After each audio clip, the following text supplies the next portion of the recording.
For today, we have with us Dr. Nandita de Souza, who is a developmental and behavioral pediatrician.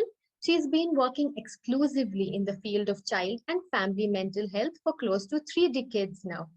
Dr. Nandita has a special interest in autism, ADHD, and parenting. In 2005, together with 5 other women, she set up the Setu Center for Child Development and Family Guidance. It is an organization for children with developmental and behavioral concerns. Dr. Nandita is also a TEDx speaker and firmly believes that inclusive education is one of the most effective ways to create a socially just world. The children in Dr. Nandita's life ensure that her mind is kept sharp and learning adventure never ends. It's a pleasure to have you, Dr. Nandita, with us. Over to you, Dr. Nandita. Thank you, Shivani, for that lovely introduction and for helping us go through all the resources and the work that Ability has done. It's really amazing, and I'm so honored to be here today. A warm welcome to everybody who's joining us. Today we'll be talking about a topic that's very close to my heart. I'm just going to share my screen so we can start with the presentation. So the reason it's close to my heart is because the topic has the word children in it, and as you can see, I look very childlike. And the second is that it has the word ADHD, and this is something which I feel very strongly about because at the tender age of 60, that's not 16 but 60, I was diagnosed with ADHD, and my journey, I think, helps. I would really like to share the power of the brain when it has ADHD, and we're going to talk a little bit more about that today. So we're going to start off with, we're going to start off with a little poll, which Shivani will launch.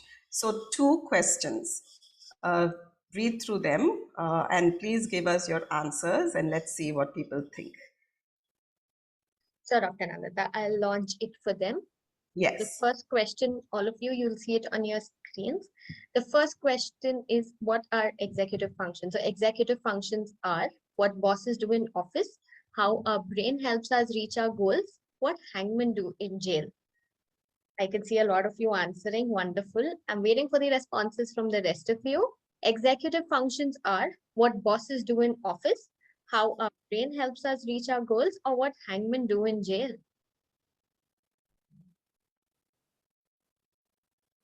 Really liking the active participation of you all. A couple of seconds more till the others also pool in their responses.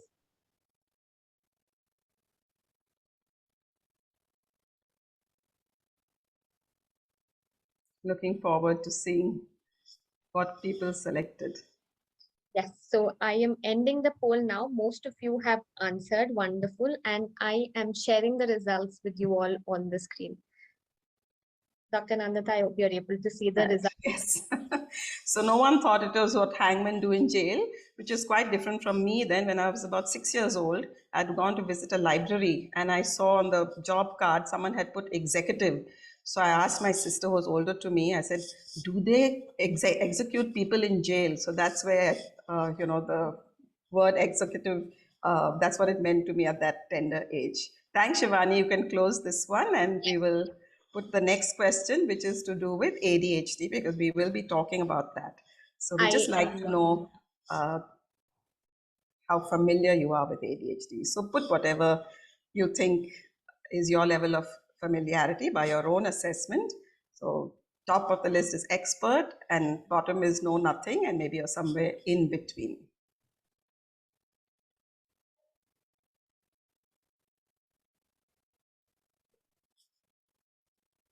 I can see a response in a couple of seconds more. Are you at the expert level, quite familiar, know very little, or know nothing about ADHD? 2 more seconds till I stop. Yes, I see most of you answered it. So I'm sharing the results with you all. So Dr. Nandita, this is what most of our participants have answered. Right. So that's great. 53% are quite familiar with ADHD. That's nice to know, and I hope we have lots of questions, after the main kind of discussion is over. Uh, Thanks a lot, Shivani. You Most can welcome. close the Yes, poll, and yeah, we'll move on. done. Okay, And so thanks everybody for your responses. So this is what we will be talking about today. One is an insight into executive functions, and as many of you said, it's what happens in our brain, but it's also what bosses and all of us need to use wherever we are. And therefore, executive functions are really important. We'll see why. What is the link between ADHD, executive functions, and the brain, and how can we optimize executive functions, not only in children with ADHD, but all children? So the name executive, right? So the place where the executive functions reside in our brain, that is the CEO or the boss of our brain. And I'd like to compare this to an orchestra. So if you look at an orchestra, there are many different sections. So you have like the wind section where all the flutes and the trumpets and so on are. Then you have the string section, which is the violins and the guitars and the cellos. And then you have the percussion, which is the drums and the tambourine and so on. And they all need to work together in order to make wonderful music, right? So if you say that each of these is like one section of the orchestra, so you have your emotions, which are very, very important. They're the most spontaneous part of ourselves. They are thinking, how do we can make sense of the world or events around us, and then our behaviors. What actions do we take, which other people can generally see? So these three have to work together in perfect harmony, and that's what executive functions do. They're like the conductor of this orchestra to make sure that there's good harmony between these three parts of us: our thinking, our feelings, and our actions or behavior. So that's called actually the cognitive triangle. And if these three parts work in good harmony, we are going to be able to reach our goals. So executive functions are what we need to do today in order to reach a goal in the future. So let me take the example of my health, okay, or my goal. I want to have good health. Now, what does that mean? What is the meaning of good health? Okay, I want to weigh less than 50 kilos, I want to eat healthy food, and I want to walk for 30 minutes every day. So I'm very committed. I make this plan. I go and buy a good pair of comfortable shoes. I make sure I make like a daily menu, and I'm all set to enter this phase of good health, right? This is in my head. I'm very committed. Then what happens? Life happens and throws all kinds of challenges. So, challenge number one: I'm invited to a buffet party at the Taj. Now, I can't afford to go to the Taj on my own. So I'm very excited. Of course, I'm going to accept this invitation. And over there, it's a buffet. There are like 10 types of desserts, 20 types of, chicken dishes, and so on. And it's a feast. Now I see tiramisu. I love tiramisu. I don't know how to make it. It's not very often available that I can buy it. And here it is there. So what do you think I'm going to do? Right? I'm probably going to eat that one tiramisu. Then I'm going to say, who knows when I'm going to be invited again to the Taj. Let me take another one. So what I'm doing is, though I had my plans, something is happening which makes me go in the opposite direction. And that is executive function. I have felt very excited. So my emotions have come in the way. Okay, though I was committed at the beginning, and I'm thinking, you know what? It's just a few calories more, right? I'll walk for 45 minutes tomorrow. So I'm thinking also now in a way to convince myself that it's okay. And what do? I reach for that second pudding when I probably should not have had even the first one. Another situation, I'm all committed, but now I haven't slept enough. So when I wake up in the morning, oh no, 30 minutes, like, it's okay, I'll go tomorrow. I went yesterday, I went the day before yesterday. One day if I miss, no problem. So I convince myself again, I'm feeling tired, my emotions, and I'm thinking that, you know what, it's not such a big deal. I'll miss today. And maybe I'll do this every morning, and I find at the end of the week, I haven't even gone once. So my goal was there, but I did not take the action I needed to take today in order to reach that goal.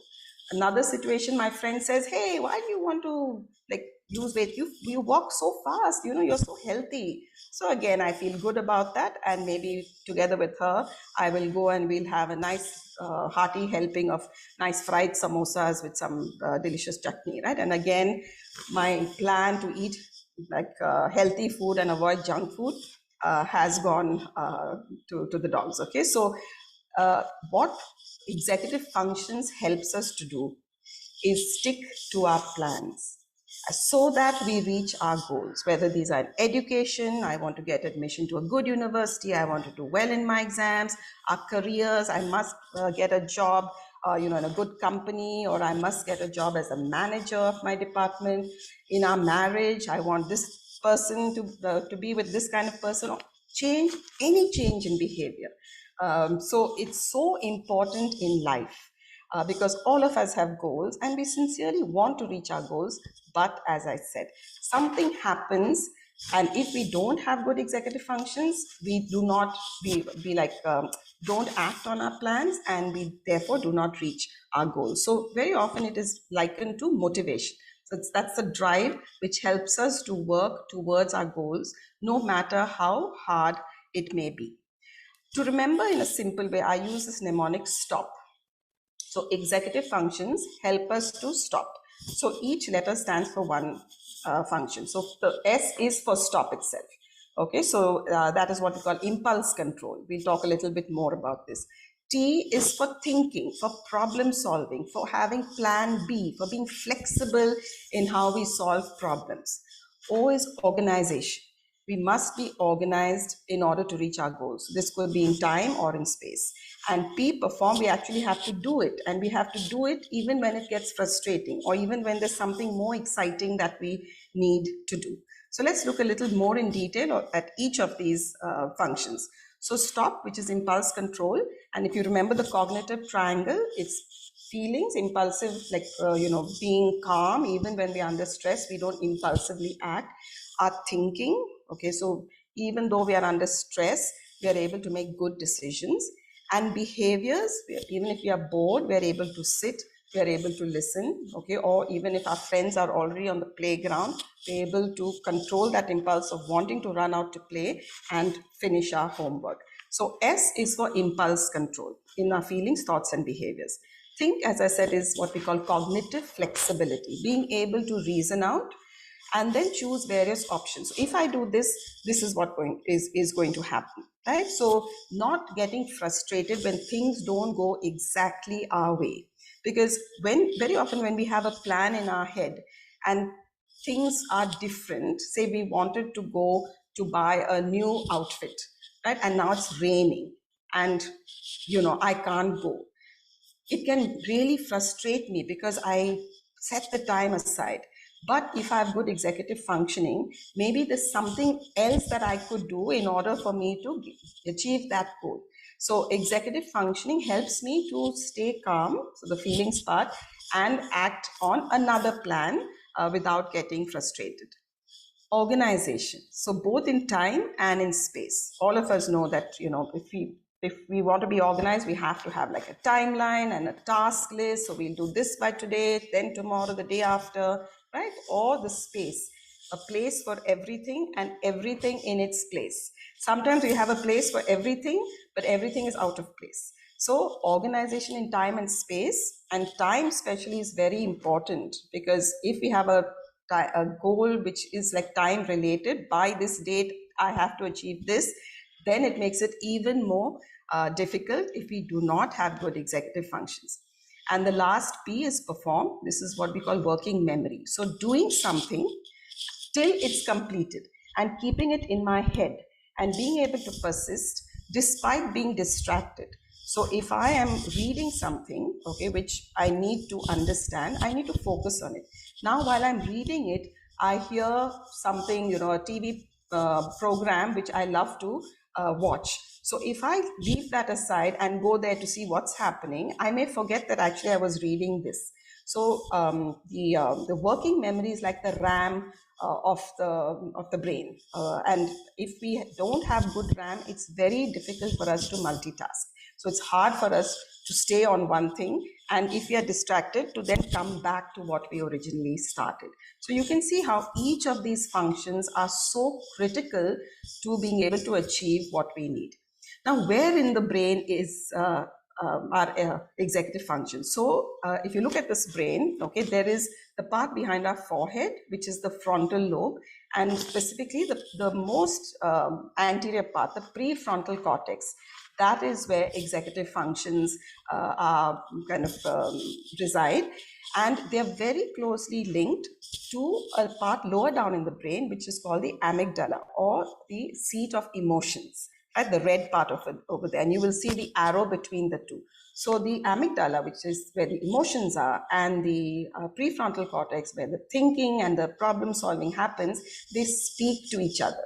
So you can see how when there's a lot of noise or disturbance in the amygdala or the lower part, it can hijack the higher part. So very often we get like an emotional hijacking of our executive functions, and we'll talk a little bit more about that. When the brain develops, okay, so the brain develops right from conception, and actually the maximum brain growth is in the first 5 years. So 90% of brain growth has happened by the time the child is 5 years. Now what happens after 5?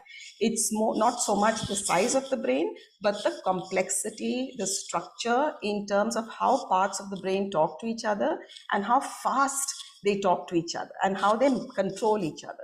So if you look at the picture which you can see on the screen, you will notice that at 5 years, it's a very colorful brain. And that's because it's an immature brain. It's not a myelinated brain.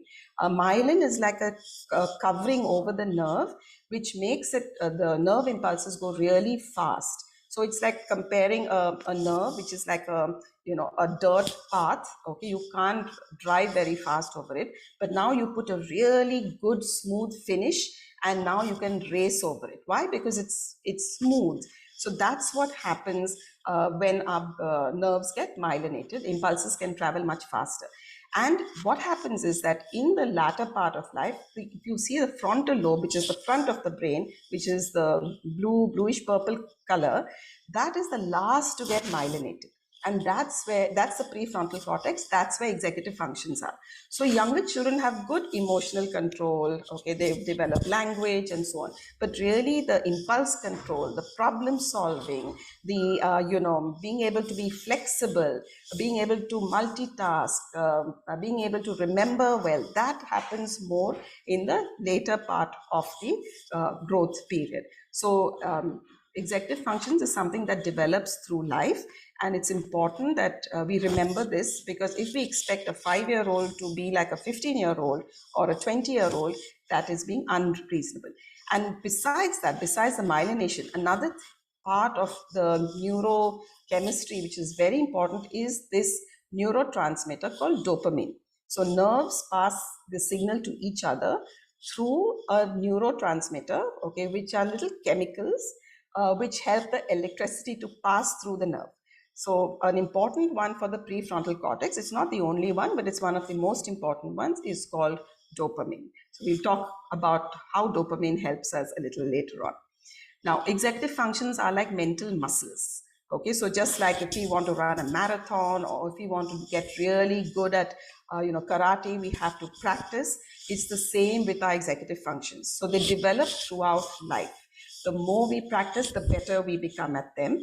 As I said, we need to practice, and that's why children need help with executive functioning, because they struggle with it. The younger they are, the more they struggle with it, even neurotypical kids. But just us as parents doing it for them, it may solve our problem because it's done. We have packed their bag. We won't get complaints from the teacher that they've forgotten the assignment, but they haven't done it. It hasn't developed their executive function. The next thing is that it requires a lot of energy. It's effortful, right? So because of that, it's tiring. And the energy is actually the dopamine. So dopamine is like the fuel for the front of the brain, the fuel for executive functions. And therefore, when kids get tired, they can't do that reading anymore. We have to respect that and give them a break, because if we insist, their executive functions are already under strain.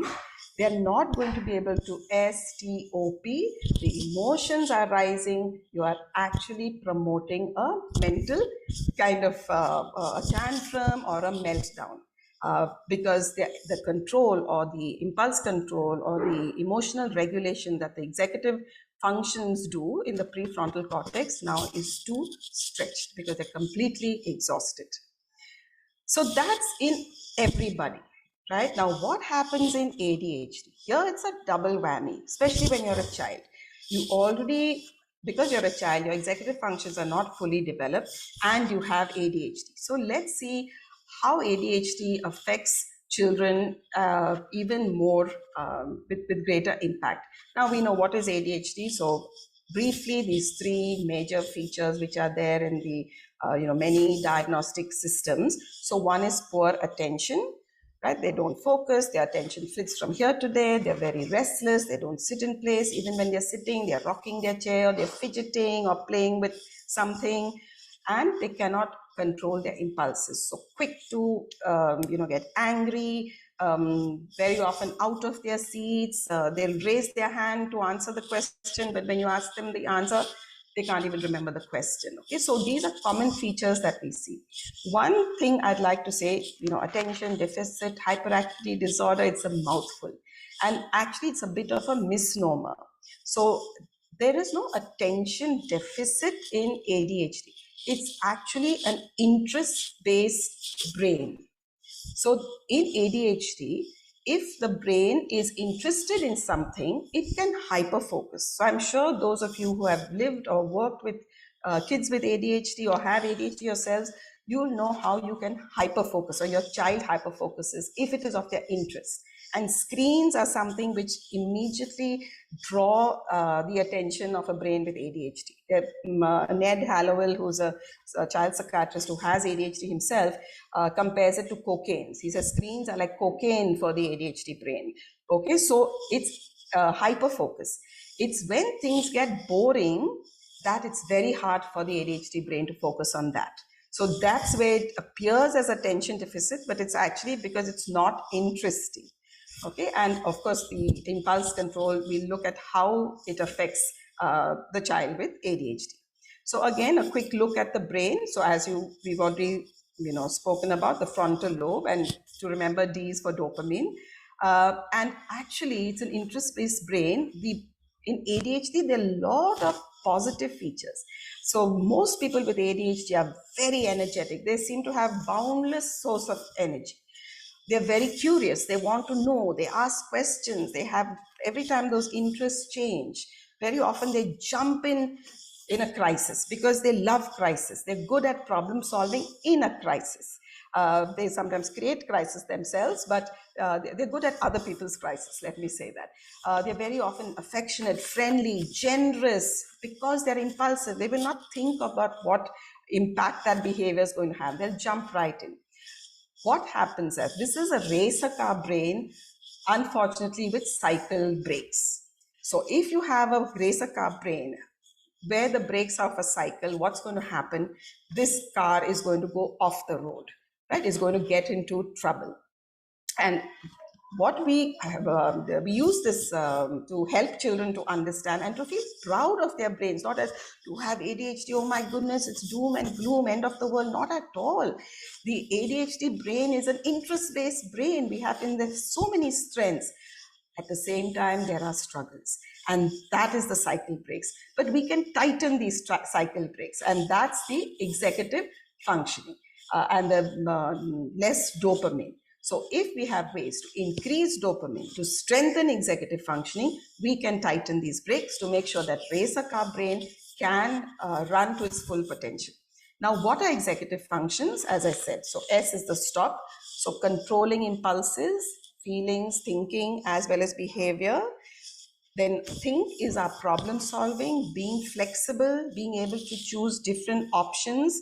For example, if I go back to my dinner, buffet dinner, maybe because I'm thinking, I know there's going to be a lot of temptation. So therefore, what do? I'll say, I'll hit the salad section, fill my plate with salads, choose slowly, put my fork down right after every bite, because then I have less time to go to the dessert and maybe my stomach will be full.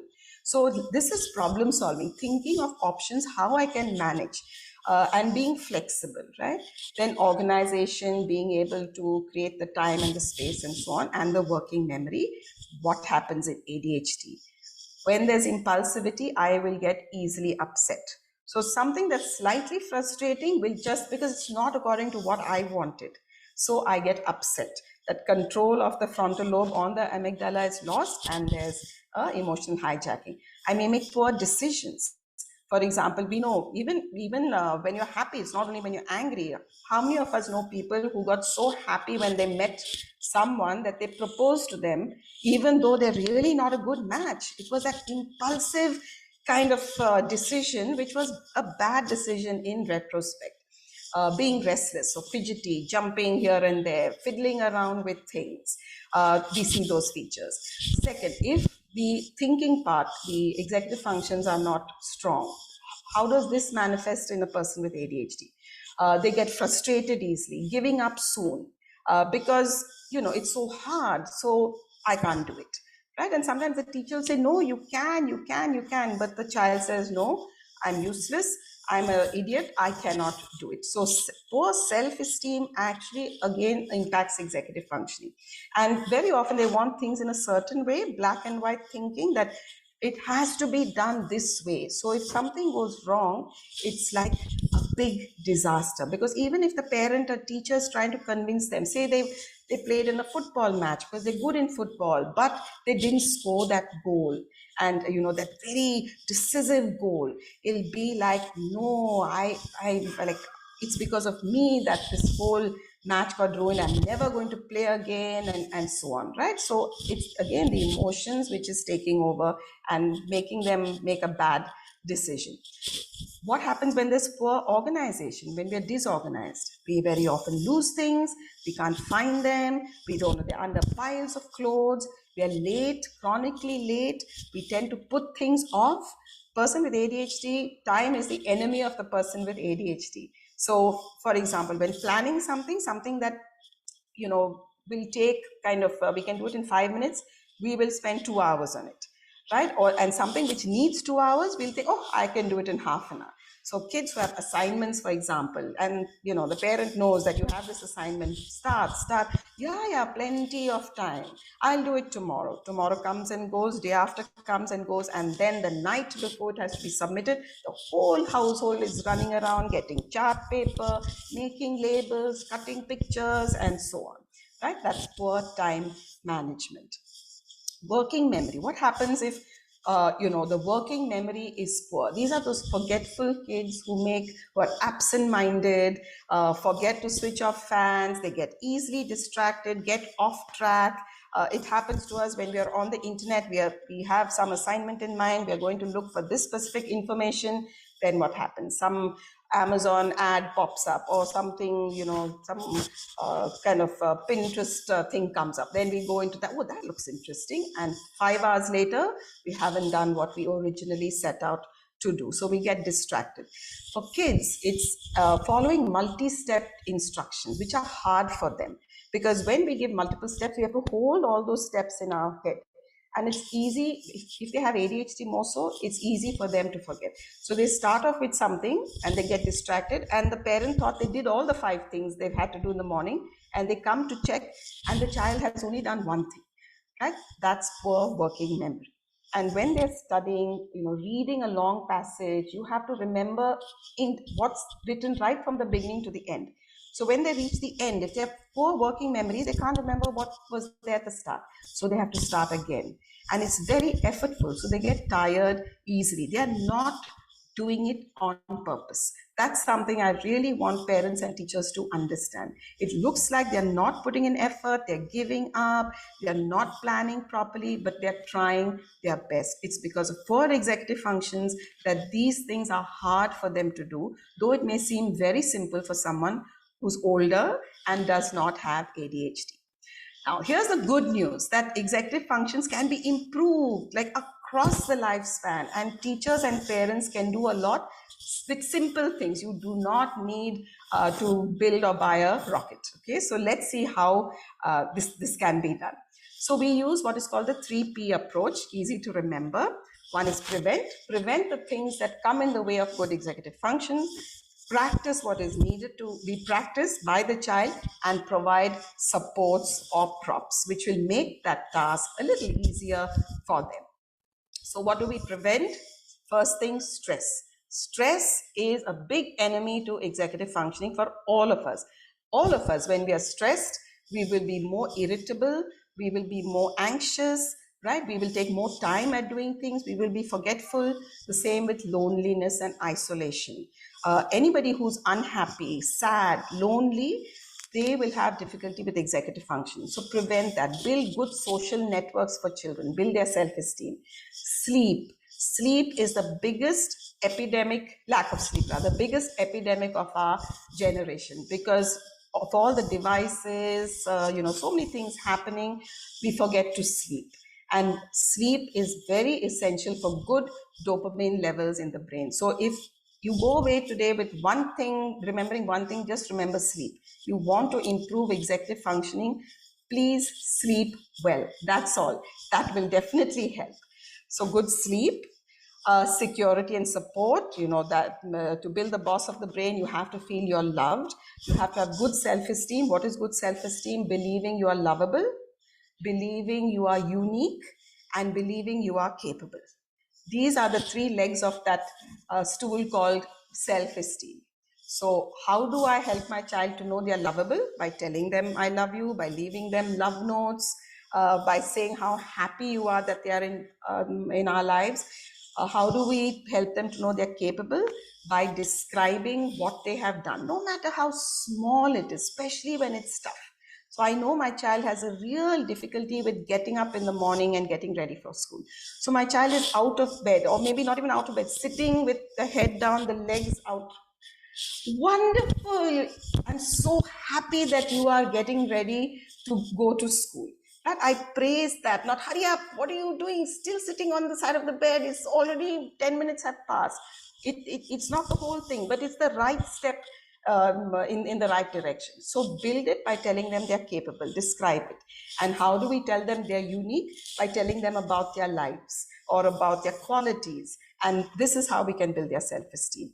And of course, making sure that they have good health and nutrition, and a high protein diet is really good for good dopamine levels.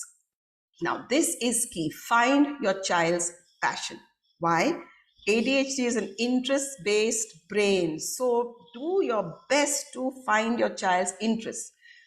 At the same time, today's interest may be tomorrow's boring thing. That's fine, but as long as it is interesting, grab it and try and develop it. A kind of prior warning for parents: don't spend too much of money on day one. So your child may say, I want to do roller skating, and these are the roller skates, they cost, 20,000 rupees, and this is the t-shirt I want, and I want this class, whatever. Don't go out and buy everything, because it is possible that a week down the line, those roller skates are in the rain and that t-shirt is under the bed, and so on, right? And you're going to get really frustrated. So when your child has a passion, talk to your child about it. Why do they like it? And if they're asking for things to support, have like a timeline that if you're here like 1 month down the line, of course, by all means, try and find a coach, because again, when there's someone else with the child, a buddy, it helps them to stick. It's with us, right? I want to walk half an hour every morning, but if I'm doing it alone, it's much easier to tell me, it's okay, you don't need to do it. But when I'm doing it with a friend and my friend calls me and says, hey, come on, what's up? I'm waiting for you. That will motivate me to get out of bed. So doing it with someone else, with a coach or with a buddy or in a group, sometimes is the right way to go forward. And if we follow our child's passion, they're going to want to do it. And any task needs executive functioning. Whether it is playing a sport, whether it is building something with your hands, it is learning to cook, it is caring for a pet. So therefore, when we follow our child's interest, they are more likely to use the executive functions to pursue that interest versus studying hard, which is very often not their interest. That is the parents' interest. But if they've learned executive functions in one area, they can certainly transfer it to another area with some props. So how do we promote their interest? As I've said, whatever it is, doesn't matter. Physical activity, very important. Exercise is a great way to build your frontal lobe, and especially exercise. Most sports and exercise involves the brain. So martial arts or Tai Chi, all these are very good for building the brain. Learning new things, something that we would like to learn. So, the motivation is there, but that's not too challenging. Because if we have ADHD, we are likely to get frustrated if we don't see some success. Then hands-on. Any person with ADHD needs hands-on, where they're actually doing or they're moving. That helps them to focus. And therefore, if your child, while they're doing something, they're fidgeting, please allow that. That sometimes helps them to self-regulate. The only thing is, should not disturb others. So if I'm rocking my chair and that helps me to self-regulate, but it's disturbing the student behind me, then maybe I can find something else, like an elastic band around the legs of the chair, which I can press on. So I get that kind of sense of movement, but my chair is not moving. Only my feet are moving. So hands-on experiences, giving them things that help them to focus, and adding challenges. So, because it gets boring otherwise. So that's the key, finding a challenge that's just like the Goldilocks, not too hot, not too cold, just right. So not too challenging, not too simple, but just right. And when they practice, it becomes automatic, because otherwise we need to use too much of working memory. Think of when you're learning to drive a car. There are people who drive the car, they're having a conversation, listening to music, shouting at someone who's cutting in front of them. It's all automatic. But when you're learning, it's so hard. You don't know when to change the gear, press the brake. It's very confusing. That's because you're using all your working memory. But after practicing, it becomes automatic. But now, how do you get a child to practice something that's hard for them? Right? You want them to practice their math sums. That's hard for them. How do we do this? The same way we can paint a building which is out of our reach or wash the windows, we use something called scaffolding. Now, scaffolding or props help us to do what we want to do, and these are in the environment. So if you look at that photograph, that mother is going on her own. Yes, there's a wooden log. That is a prop. She wouldn't be able to jump across that stream. So she's using that wooden log as a prop. The child needs more than that. So there, the child's father is holding the child in order to help them across that bridge, right? So a prop is just something that we need to make our life easier and to make our task easier. So there's so many examples. I'm going to give a few visual aids and tools. All of us are benefited by visual aids, reminders, okay, a list of things to do, a shopping list, a daily to-do list. Doing it, as I said, with somebody else, but not a judgmental person, but a supportive person. In fact, when children are struggling with reading, sometimes even reading to a pet is supportive. They're quite happy to read to a pet, but they don't want to read to themselves or to their teacher or to their parent. Right? So, anybody who's non-judgmental but is listening can be a buddy. Time, because as I said, time is the enemy of the person with ADHD. So how do we manage time? So there are timers, there are alarms, notifications, reminders, and hands-on learning. Not just sitting and listening like all of you are doing today, but using your brain, your movement, all your senses in order to learn something. So, making sure that they're manipulatives, applying it to their lives. If you're giving them a problem to solve or a concept to understand, try and link it to something that they already know, because there they already have some knowledge. It's like a hook on which you're now putting this new information. It'll be easier for them to remember. And if we can link it to emotions, that helps memory even more. Okay, so these are some simple tools that not only children but all of us can use. For example, the other thing is the visual props and planners. Okay, so worksheets, your graphic organizers, all these are useful. Just one slide about medication. So medication, many medical organizations promote it as the first line of treatment for children above 6 years. The reason they say this is because it acts at its source. The dopamine which is deficient, what the medication does is increases the dopamine. So just like in diabetes, you increase insulin. Yes, you do have to have good lifestyle and make sure you don't, eat too many sugary foods and walk, and you do walk and so on. But what is needed is the action of insulin. Similarly, in ADHD, it's the action of dopamine. So to summarize, this is my last slide. The prefrontal cortex is the CEO or boss of our brain, and that's where the executive functions are. They help us to stop, that is stop, self-control, think, problem solve, organize, make sure that we have good time and space management, and perform, have good working memory so we can complete stuff. ADHD, the main biochemical deficit is in dopamine, and therefore when we increase dopamine, we can help the child with ADHD to use their executive functions in a better way. And how do we make the CEO, this boss, powerful? The 3 Ps. We prevent the things that harm the executive functioning, like lack of sleep, poor diet, lack of exercise, feeling low, feeling unappreciated. 2, we help children to practice and use their passions, their hobbies, use pets. They're great to build executive functions.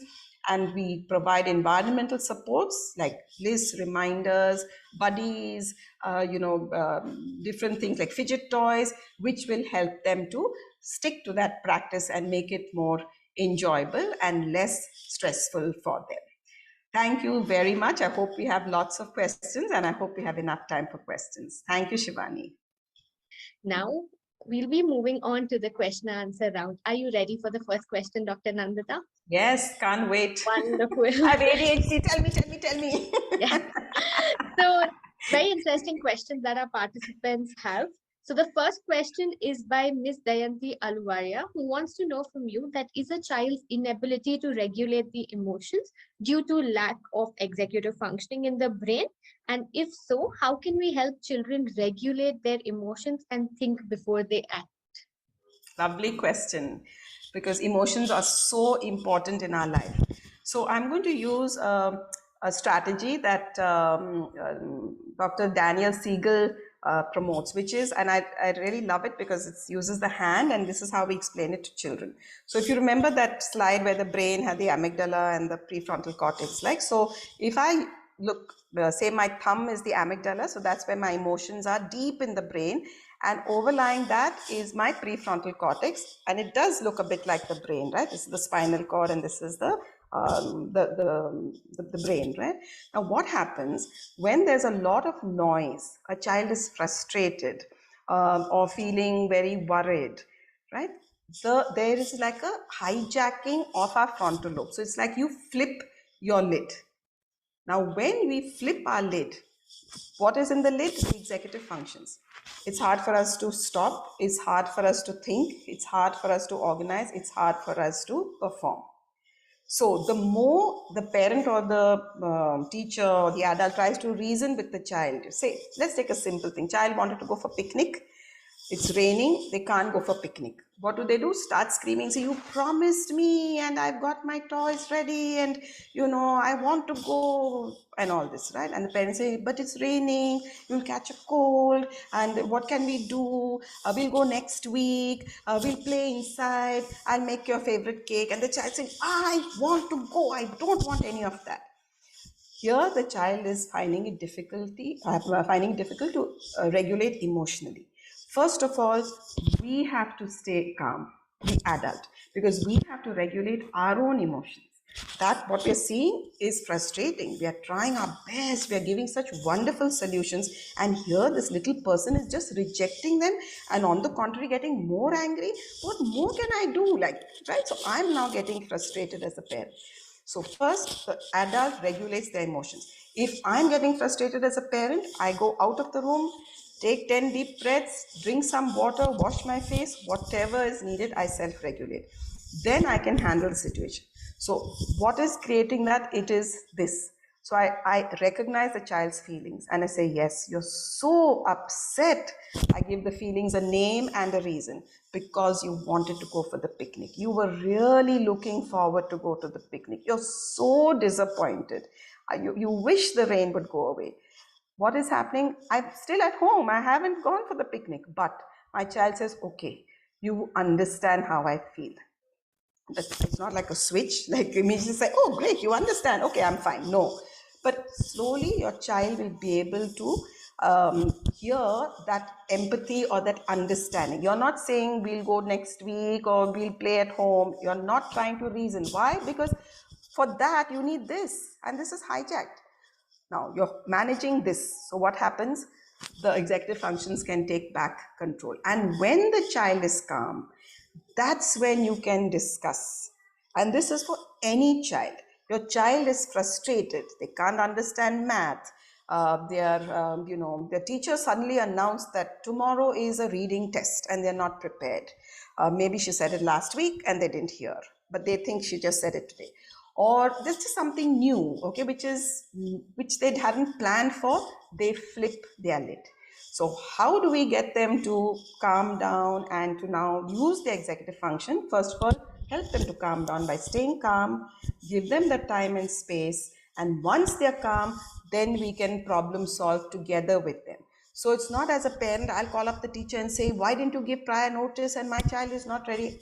I am preventing my child then from taking ownership of the problem and with my help solving it. Okay, so parents really, though I know it's hard and sometimes it's just so much easier to do it ourselves, we have to take a back step and support our children in the exercise. And this is something which I need to say now, because otherwise I'll forget it, and it's too important to forget, which is self-care. Parents and teachers must take care of themselves, because when we feel rested, then our own executive functions will function properly. So, we can't wait to be tired in order to take rest. We should do it on a regular basis. So whatever floats our boat, if it's walking or watching stand-up comedy or dancing or having a cup of tea with a friend, whatever floats our boat, but every day we should be doing something to take care of ourselves and recharge our batteries. Otherwise, we will not have the executive functioning to deal with other challenges in our lives, which maybe our children are presenting to us. I hope that answered the question. Very beautifully put forth and explained with examples. We have another question by Ms. Jamaica and A. Susila, who wants to know, how can we support children with ADHD when the parents cannot accept the fact that their child needs extra attention and care in class? Are there any tips for teachers to support children with ADHD and maximize their executive functions in a classroom setting? Right. So there's lots and lots of information. That's another webinar in itself. But as I said, if you look at the STOP and what are the props that we can use, that would be helpful. In any situation, start with strengths. Whenever there's a problem situation, start with strengths. So what are the child's strengths? As I said, ADHD is an interest-based brain. This is a racer car brain. So what is this racer car potential in your child's brain? Write that down, whether it's a parent or a teacher. Teachers need to know every child's strengths, more so the children who are struggling. They are the ones you need to watch out for. And if you can't find a strength, ask the parent, ask the child, what are you good at? Ask their friends, what is your friend good at? So start with strength. So when we are talking about ADHD, or when we are dealing with ADHD or supporting someone with ADHD, if we start with strengths, we are already on a good note. Help them to follow their strengths. So my child likes music very much. When my child is doing math, can I make that rule into a song? Can I play some background music which may help my child to focus, right? Or my child is doing their whatever is stuff, and I say 5 minutes of this, then 2 minutes we will dance together to music. Okay, so in whatever way is possible, depending on the situation and the age of the child. So when we start with strengths, then we use those strengths and interests to help them in their struggles. And third, understand that they are not doing this on purpose. So, being able to be compassionate and being able to help, yes, it's hard to, not get frustrated when something goes in a way that you didn't want. It's really hard. It's tough. It's difficult. So this phrase, it's difficult, is a good phrase for parents and teachers to have. And when a child is struggling, rather than saying, yeah, how many times you have to teach you, if you just paid attention, you could do it. Everyone else knows it. You're the only one who's behind. That will not help. It'll make your child stressed, lonely, angry. Executive functions, tata, bye bye. Instead of that, yeah, it's really hard, but you know what, you're trying your best. Maybe a 1 minute break, use a timer, because 1 minute break will turn to 1 hour without a timer. So use a timer, which is a prop, to make sure your child comes back. But when your child is struggling, use their strengths and interests, in whatever they're struggling with. I would say that matching these two would be a way to help them to practice and overcome that difficulty. Being compassionate and using a strength-based approach for children will definitely help you all. So now we have a question by Miss Manjusha and Miss Aisha. They wanted to know, are reading and writing skills affected due to poor executive functions? Right, such a lovely question. Thank you. Absolutely, because reading and writing, especially writing, take the most working memory. When I write, I have to first of all remember what I'm going to write. Then I have to remember the punctuation, I have to remember the spelling, I have to remember capitalization, I have to remember the sequence of ideas. It's a lot to hold in my mind. Okay, so that's why we have those graphic organizers. So when we have a child with ADHD who or any child who's struggling with writing, give a prop. So that you can help them with the points. Use a mind map so they know, okay, first I'll talk about this, then I'll do this, then I'll do this. Let them fill in a worksheet rather than write a full page of writing. So decrease their load as well as give them an opportunity to organize their thoughts through a graphic organizer. And if it's reading, and again it's working memory, doing that whole reading and remembering what you started off with, let them illustrate maybe, or do like a flow chart so they know what led to what, like history, what was the sequence of events that led to a revolution. Make it into a diagram, let them act it out if acting is their strength. So how else can we build comprehension? And very often you'll find young children, math is another thing because it's many steps. They will say, okay, 5 plus 2, 5 keep in the head, they have to touch their finger, keep it in the head, then 5, then 6, 7, right? And then they can give you the answer. But if they don't do this, it's hard for them to remember. They are using their own prop because of poor working memory. So really, children sometimes tell us what they need, and we have to find a way to give it to them in a way that's possible.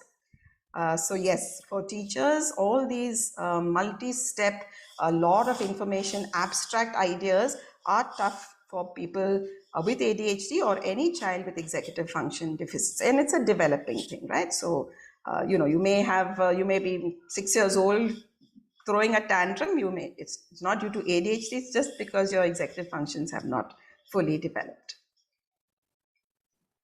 Using props and rightly identifying what the child needs will definitely help and support the child. We have a question from Eva Silvana who wants to know, is there any tool to assess executive functioning in children with ADHD? Yes, there are several tools. Most of them are quite expensive. There is one called the Brief, okay, which is the brief rating inventory for executive functions. So here's the thing.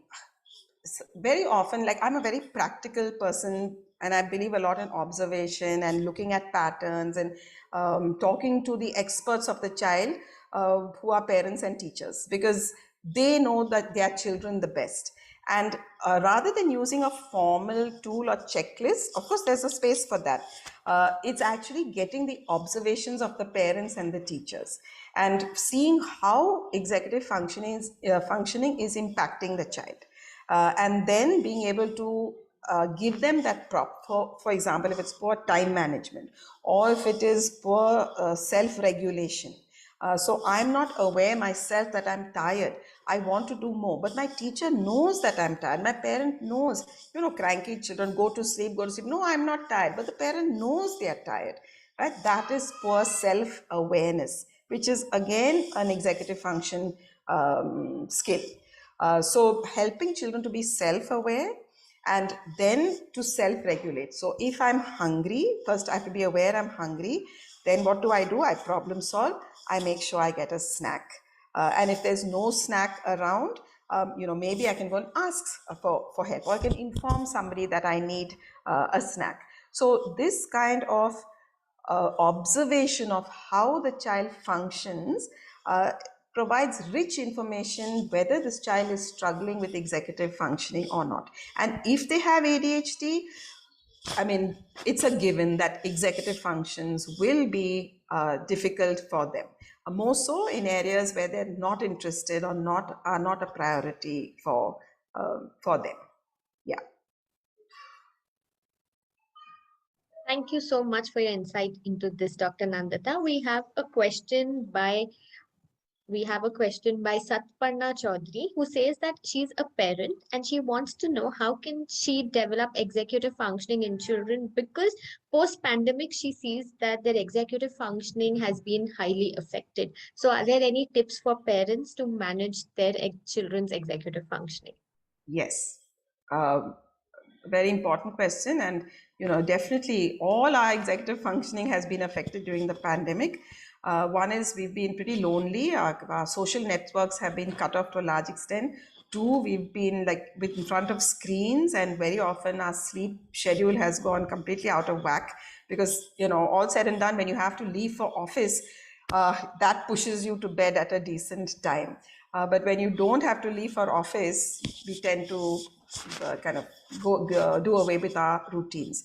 So again, if I go back to those 3 P's, how do you support your child? Routines are very important for a child. Even when they resist, we should do it in a fun way. So what can we put in the bedtime routine that will be attractive to your child?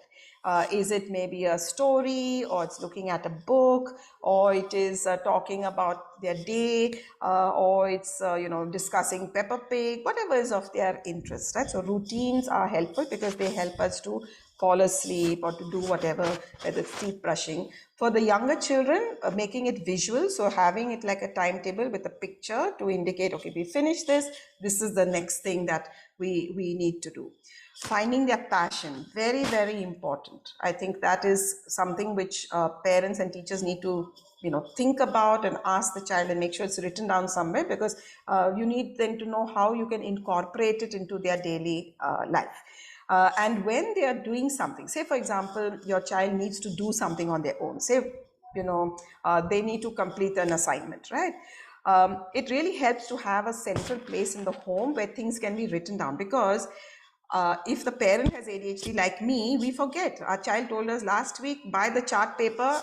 I said, yes, I will do it, and I have forgotten to buy it. So when we put it on a board, just like very often they do in boardrooms or in offices, everyone knows what is expected. So, day 10, the assignment has to be submitted. What are we going to do on day 1, day 2, day 3, and so on? So there's a checklist, or there's a written reminder for all of us. This is another way. So it's not like I'm doing it for my child is learning to do it. And praising effort, not only achievement. Don't wait till your child has done it to say, oh, very good. No, every step in the right direction is building executive functioning. Your child begged you for a pet rabbit because they love animals. They will feed it, they will brush it, they will look after it, they will do everything. And now that poor rabbit is starving, or is, not, the water bowl has not been filled. Don't say, yes, I'm going to give it away. No, help your child. How do you want to care for your pet rabbit? What way do you need my help? What way can you remember? So that is the part which needs a lot of patience, because it's like dusting. Even if you dust it today, you still have to dust tomorrow. So it's like that. Even if you reminded your child today, you may still have to remind tomorrow. But understand that providing those props and ensuring that your child does it, child getting frustrated, say, it's hard, it's so tough, you're doing such a great job, you did it yesterday, you're doing it today, boosting your child's self-esteem, they'll move forward to the next step. It's hard work, but it's fun and rewarding in the end. And take Thank care of yourself as a parent, most important. Very important. Yes. Yeah. Thank you so much for these lovely tips that you've given, and they're very handy and easily applicable in day-to-day life. We'll take a few more questions. We have by Rosa. She wants to understand how can we teach children to use executive functioning in terms of decision making? Good one. Right. So, decision making is a very important executive function. Remember, I said that when we are in the grip of strong emotions, we sometimes make bad decisions. So, here I'm going to say something which is slightly different, which is actually our emotions do lead us to good decisions. How? By helping us to know what we want, by helping us to know what we're interested in, by helping us to know what motivates us. Okay, but making a decision when we are in the grip of a strong emotion, it's like it's lovely to watch a drizzle, but when it's a tufan, it becomes dangerous, right? I need to maybe move away a little bit. So that's where that emotional regulation comes in. So, when a child wants something and is demanding it with a lot of, uh, wind and noise, okay, we will say, yes, you want to go for this rave party with your friends. Say it's a 16-year-old, all your friends' parents have said yes, they can go. No one is asking them who they are going with, what time you're going, what time you'll be back, we'll come along with you, right? You're not letting me do it. How do I help my child make this decision? First of all, I don't have a discussion when the child is angry and my child says, tell me now, say yes, right? I say, yes, we will discuss it when all of us are calm. My child will say, I'm very calm, I want to discuss it right now. And I say, yes, I can see that, but I'm not calm. I'm feeling very upset inside. So when I am calm, then we will discuss it. Okay, so that's the first step. Do not make decisions when anyone is in the grip of strong emotions. Then start writing what are the important things for me, what are the parents' needs. Safety, right, for the child, making sure that you know what your child is up to, with whom they are with. For the child, it's having fun. Right now, is there a way we can find a common understanding where you can have fun, but I know for sure you're safe? Okay, so that is how we negotiate it together. Does that make sense? And it's helpful to then write it down and to kind of put it into a framework so we can go back. And maybe we can't find a solution today, but then we go back and we say, let's try again tomorrow. And these are the steps. It has to be win-win. So this, like, maybe saying completely no is a loss for your child. It may be a win for the parent. I don't want you to go. End of the story. But you have an upset child now. So is there a way that it can be win-win for both? So yes, you can go, but under these conditions, which your child agrees to. Thank you so much. The cooperation from the child is to be actually sought in parent. We have a question. We'll take this as a last question. It's from Sam Patkar. She wants to ask that apart from using the supports and self-monitoring charts that you've been talking about, would you recommend using incentives and consequences also as a part of the plan while working on executive functioning? Right, great question. And I didn't speak about it earlier. Yes, by all means, use incentives, but for a child with ADHD, they have to be in the here and now.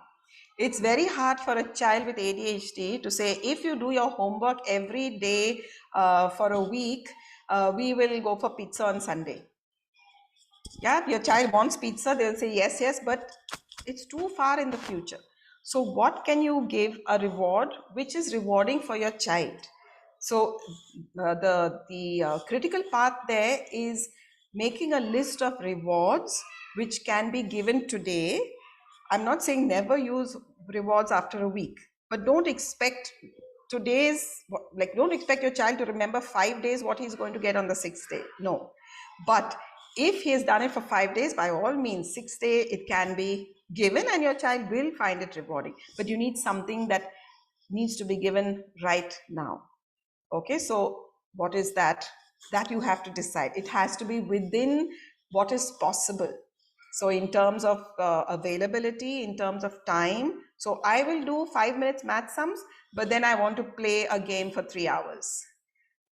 Is that possible? Is that, really, does your child have that kind of time? In 5 minutes, will they be able to finish their maths homework? Unlikely, right? So it has to match, and then you negotiate. Okay, so maybe on a Sunday you can play for 3 hours if you've done this, but 5 minutes, 2 minutes break. 5 minutes work, 2 minutes break. Then you can increase to 10 minutes work, 5 minutes break. I mean, we have the Pomodoro technique, right? Which all of us or many of us use, which is 25 minutes work, 5 minutes break. Why? Because that racer car needs refueling. And when we give it a rest, it fills up with dopamine, and then we can go back and work better with our full executive functions, because executive functions need fuel. It's effortful and it's tiring to use. Thank you so much, Dr. Nandita, for these wonderful insights and tips that you've shared with our audience and patiently answering all the queries that have come in. Thank you, dear attendees, as well, for being active participants throughout the session.